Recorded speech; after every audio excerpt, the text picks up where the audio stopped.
नमस्कार मित्रों, मारी एटी न्यूज चैनल में तमारुं स्वागत है। मित्रों, देश दुनिया की ताजा खबर जाणवा माटे अमारी चैनल ने मित्रों अत्यारे सब्सक्राइब करी देजो। हजी आ मित्रों, अत्यारे हाल अमिताभ बच्चन ने लईने एक मोटा समाचार सामे आवी रह्या छे।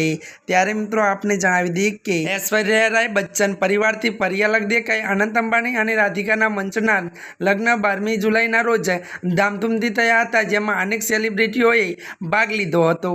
तो मित्रों મળતી માહિતી અનુસાર આપણે જણાવી દઈએ કે જ્યારે 13મી જુલાઈના રોજ દંપતીના આશીર્વાદ સમારોહનું આયોજન કરવામાં આવ્યું હતું। જો કે મિત્રો ઘણા સેલિબ્રિટી નવા પરણેલા કપલને આશીર્વાદ માટે વર્લ્ડ જીઓ સેન્ટર પહોંચી રહ્યા છે। ત્યારે મિત્રો મળતી માહિતી અનુસાર આપણે એ પણ જણાવી દઈએ કે ત્યારે મિત્રો આશીર્વાદ સમારોહમાં અભિનેત્રી ऐश्वर्या राय પણ પહોંચી છે। ત્યારે મિત્રો આજના માટે આટલું જ। અમારી ચેનલમાં મિત્રો જો તમે નવા હોય તો અમારી ચેનલને મિત્રો લાઈક શેર અને સબસ્ક્રાઇબ કરી દેજો।